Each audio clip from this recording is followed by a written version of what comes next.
Ma sœur se tenait devant la cour, tenant la main de mon mari comme si elle avait gagné le droit d'être à ses côtés, et la salle est devenue silencieuse juste avant qu'elle ne prononce ces mots: « Passe à la caisse ou écarte-toi ». Sa voix n'a pas tremblé, et la mienne non plus, d'ailleurs. Mes parents se sont rapprochés de son côté de l'allée, choisissant déjà leur version de la vérité, et je sentais leur regard sur moi, attendant que je craque, attendant que j'accepte l'humiliation qu'ils avaient décidé que je méritais. Au lieu de cela, je les ai tous regardés et j'ai souri, car ils n'avaient aucune idée de ce qui allait suivre.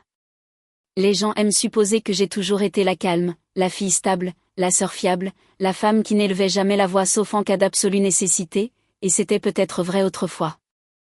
J'avais construit ma vie sur la prévisibilité, sur des routines logiques, le café du matin à la brasserie du coin, les rapports relus avant le lever du soleil, mes soirées passées à décompresser avec un livre plutôt que devant un écran. Dans la direction des opérations, l'ordre n'est pas seulement utile, c'est une question de survie, et l'ordre était quelque chose que je comprenais profondément. Mais les familles ont une façon de réécrire qui vous êtes, même quand vous êtes là à écouter. En grandissant, Chloé était la fille qui obtenait tout ce qu'elle voulait en pleurant. Si elle cassait un verre, elle pleurait, si elle était prise en flagrant délit de mensonge, elle pleurait encore plus fort. Maman la prenait dans ses bras comme si elle était faite de sucre filé, et papa soupirait en me demandant: « Élise, ne peux-tu pas être un peu plus douce avec ta sœur ?» C'était toujours moi qui balayais les morceaux de verre, qui réparais les dégâts, qui m'effaçait pour qu'elle puisse briller, et c'est devenu notre schéma. Je nettoyais en silence, elle scintillait bruyamment. Julien est entré dans ma vie des années plus tard, attiré par le calme que je portais comme une seconde peau, me disant un jour: « Tu rends tout tellement solide », et pendant longtemps, j'ai cru que cela signifiait quelque chose de sacré, jusqu'au jour où ma stabilité est devenue une arme qu'il a utilisée contre moi. C'était devenu la preuve que je ne ressentais pas assez les choses, que j'étais distante, alors que Chloé était simplement plus expressive.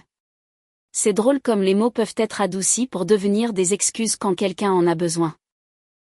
Le changement a été subtil au début, des conversations chuchotées entre eux dans la cuisine quand ils pensaient que je dormais, un rire partagé qui durait un peu trop longtemps, Chloé qui débarquait chez nous juste pour parler mais restait après minuit, Julien qui la défendait à chaque occasion.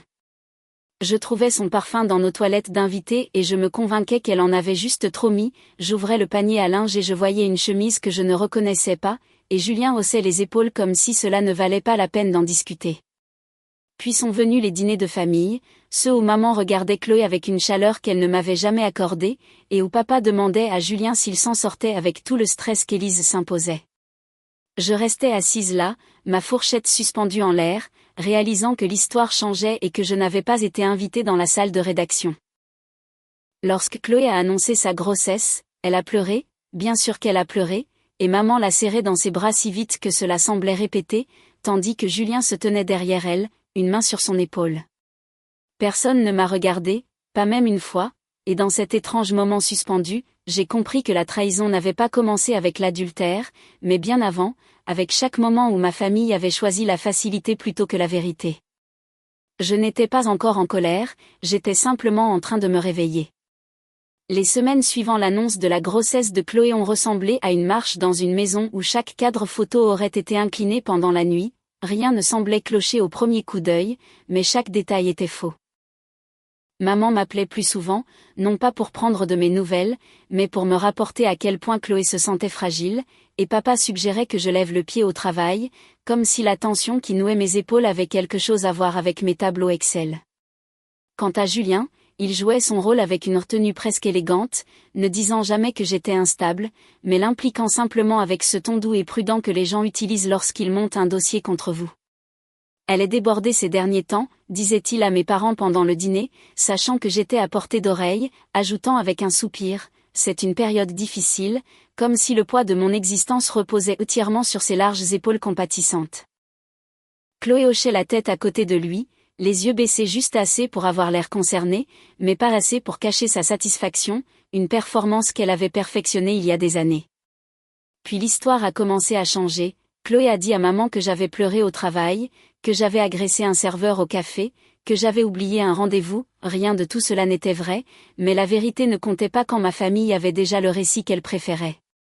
Un soir, maman m'a appelée avec une voix pleine d'urgence. « Nous nous inquiétons pour toi, ma chérie. Julien fait de son mieux, mais tu as besoin de soutien.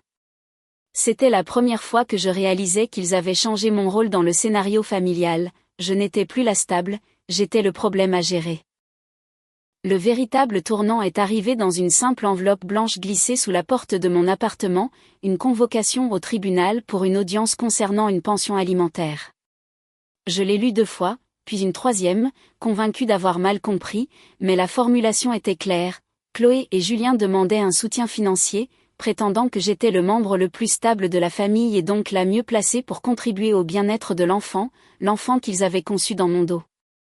J'ai apporté la lettre chez mes parents, espérant malgré tout entendre de l'incrédulité, de l'indignation, un soupçon de loyauté, mais au lieu de cela, ils se tenaient ensemble dans le salon, l'air résolu. « Élise, a dit papa, tu es en sécurité financièrement, tu peux aider. » Maman a croisé les bras, ce n'est pas la faute du bébé, ne punis pas un enfant innocent. Et quand j'ai demandé s'il comprenait ce qu'il soutenait, ce que Chloé et Julien avaient fait, Chloé s'est avancée, une main posée protectrice sur son ventre, l'autre cherchant Julien en arrière, et a chuchoté, « Nous construisons une famille, tu peux soit t'aider, soit t'écarter. » C'était là, la première version de la phrase qu'elle répéterait plus tard au tribunal, une menace déguisée en raison, un ordre enveloppé de miel. Et à ce moment-là, quelque chose en moi s'est finalement aiguisé. La colère ne m'a pas frappée comme une vague, elle est montée de manière stable et contrôlée comme l'eau qui trouve son niveau. Je n'ai pas crié, je n'ai pas argumenté, j'ai juste hoché la tête lentement, sentant tout se réorganiser en moi. L'histoire qu'ils écrivaient était presque terminée, mais ils ne se doutaient pas que j'étais sur le point de reprendre le stylo. La nuit après que mes parents ont choisi leur camp, je suis rentrée dans un appartement qui semblait soudainement emprunté, rien n'avait changé physiquement, la même bougie à l'eucalyptus sur le comptoir, la même pile de dossiers sur mon bureau, mais l'air semblait plus rare, comme si les murs écoutaient. J'ai posé mes clés et je me suis enfin autorisée à m'asseoir sur le sol, les genoux serrés contre ma poitrine, le silence pressant contre moi, froid et stable. Ce n'était pas du chagrin, pas encore, c'était le poids de la compréhension, ils n'étaient pas confus, ils n'étaient pas induits en erreur, ils avaient choisi l'histoire la plus facile, celle où Chloé était douce et impuissante, et où j'étais assez rigide pour porter les erreurs de tout le monde. Je suis restée là longtemps, fixant le motif de la lumière du lampadaire qui rampait sur le parquet, et finalement, ma respiration s'est calmée. L'effondrement était silencieux, contenu exactement de la manière dont ma famille attendait que la force se manifeste chez moi, mais quelque chose a bougé en dessous, quelque chose de tranchant. Quand je me suis enfin levée, ce n'était pas pour pleurer, c'était pour travailler. J'ai sorti mon agenda, mon téléphone, mon ordinateur portable et j'ai commencé à tout passer au crible, les relevés de messages, les journaux de géolocalisation, les photos. J'ai passé au peigne fin des mois de conversation, ne cherchant pas la douleur, mais les schémas, et les schémas étaient là, grossiers, bâclés, arrogants. Des messages de Julien à Chloé à des heures où il prétendait être à l'entraînement, Chloé disant à maman qu'elle m'avait apporté le dîner le soir où j'étais en déplacement professionnel, mes parents félicitant Julien de soutenir la famille tandis que Chloé, dans une autre conversation, se vantait à une amie d'avoir enfin la vie qu'elle méritait. Le récit n'était pas seulement faux, il était fabriqué. Vers minuit, j'ai entendu frapper doucement à côté, ma voisine âgée, Madame Dupuis, se tenait là en chaussons, tenant un petit plat en verre. « J'ai fait trop de soupe », a-t-elle dit, comme toujours. Nous avons parlé un peu de la météo, de la circulation, rien de lourd, jusqu'à ce qu'elle hésite. « J'ai vu Julien chez ta sœur très souvent au printemps dernier », a-t-elle murmuré. « Avant, eh bien, avant tout ce désordre, je pensais que tu savais. » Ces mots n'étaient pas méchants, mais ils ont transpercé quand même, le monde extérieur avait vu la vérité bien avant que ma propre famille ne l'admette. Je l'ai remercié, j'ai fermé la porte doucement et je me suis rassise avec mes notes. À 2 heures du matin, les prémices d'un plan s'étalaient sur ma table de cuisine, une chronologie, un ensemble de contradictions, une suite de messages et de comportements qui, seuls, ne signifiaient pas grand-chose, mais qui, ensemble, peignaient l'image la plus claire que j'ai jamais vue. Chloé et Julien n'étaient pas seulement égoïstes, ils étaient stratégiques, et pour la première fois, j'ai réalisé que je pouvais l'être aussi.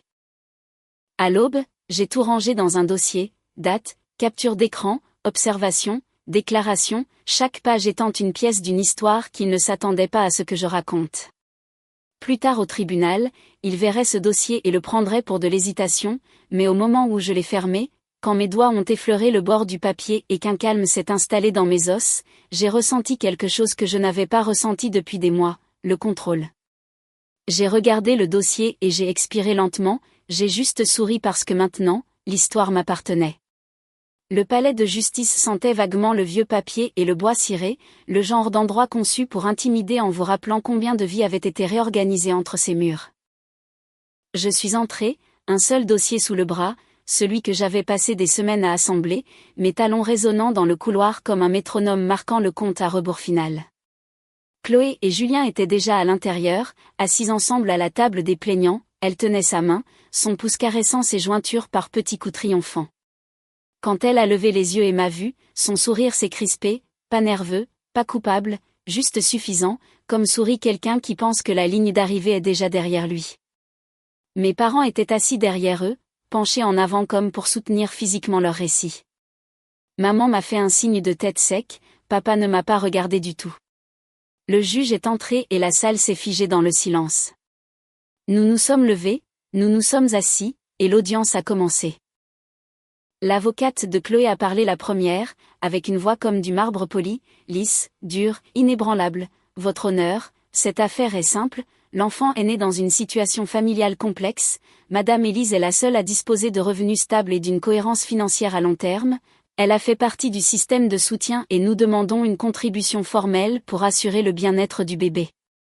Mon souffle ne s'est pas coupé, mais mes doigts se sont légèrement resserrés sur le dossier.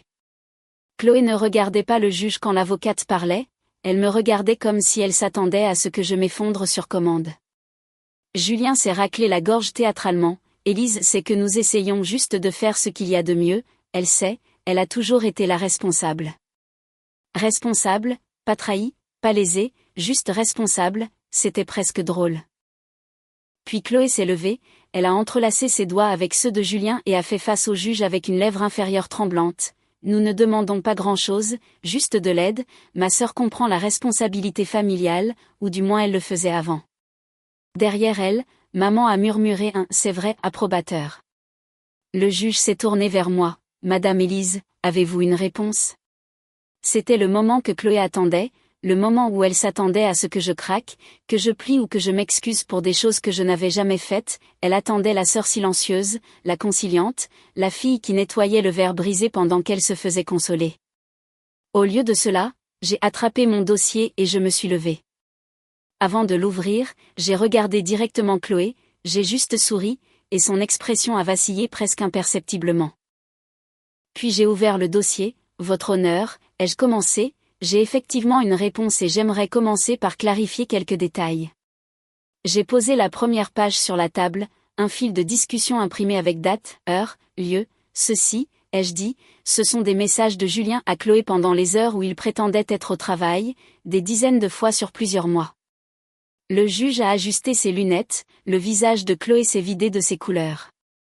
J'ai continué, ceci, ai-je ajouté en posant la feuille suivante, ce sont des captures d'écran de Chloé disant à ma mère que je me suis effondrée en pleurs au travail un jour où j'étais en déplacement pour une conférence à Lyon, voici l'itinéraire horodaté.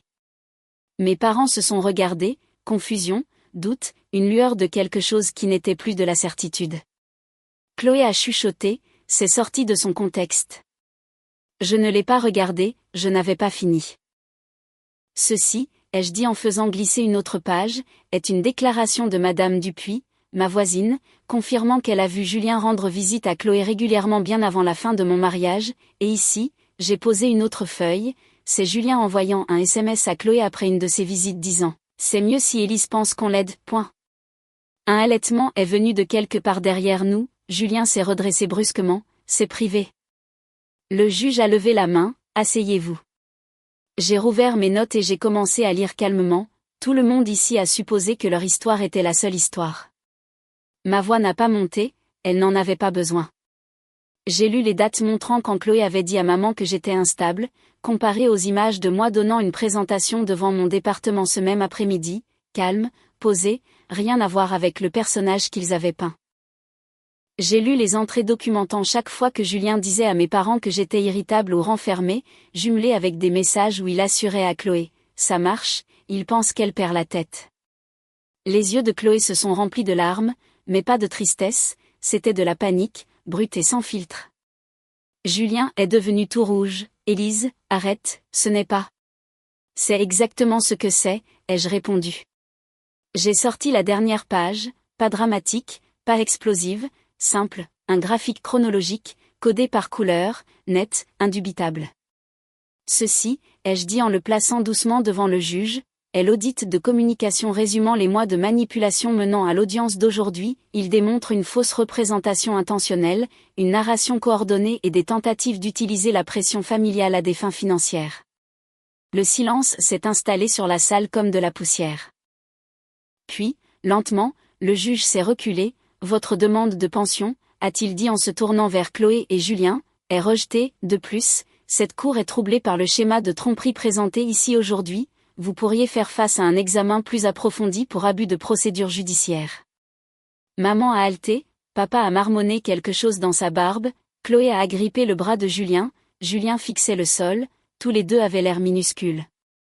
Et puis c'est arrivé, l'effondrement, le délitement, la panique qui s'était accumulée derrière leur côte a éclaté, laide et bruyante, ils sont devenus pâles et puis ils ont crié, pas des cris de film d'horreur, pas des gémissements dramatiques, juste le bruit d'étouffement désespéré de gens qui comprenaient enfin que la vérité qu'ils avaient enterrée avait des griffes, et qu'aujourd'hui, elle ripostait. J'ai fermé mon dossier calmement, comme on fermerait un chapitre d'un livre qu'on a trop lu. L'huissier a appelé au calme, mais il n'y avait pas de retour au calme possible, pas pour eux, plus maintenant.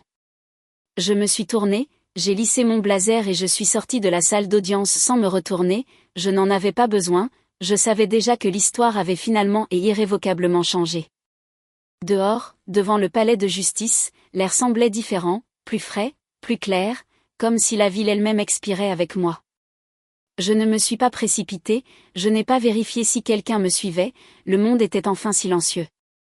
Derrière moi, je pouvais encore entendre des fragments de voix élevées, mes parents exigeant des réponses, Chloé sanglotant, Julien insistant sur le fait que ça ne devait pas se passer comme ça, mais rien de tout cela ne m'appartenait plus. J'ai descendu les marches lentement, sentant chaque moment se mettre en place, pas de triomphe, pas de vengeance, juste la libération. Pour la première fois depuis des années, mon corps semblait m'appartenir entièrement, mon souffle, mes choix, mon avenir. Mon téléphone a vibré une fois, un message de maman, on ne savait pas. Je n'ai pas répondu. Certaines vérités n'ont pas besoin de public, et certaines trahisons ne s'effacent pas. Au coin de la rue, j'ai attendu que le feu passe au vert, regardant les feuilles dérivées sur le trottoir, je ne m'éloignais pas d'eux, je revenais vers moi-même. En fin de compte, il ne s'agissait pas de prouver qu'ils avaient tort, il s'agissait de me choisir enfin après des années à avoir été effacé de ma propre histoire. Si vous avez déjà dû vous reconstruire après une telle trahison, vous n'êtes pas seul. Partagez votre histoire dans les commentaires et abonnez-vous pour ne pas manquer le prochain chapitre.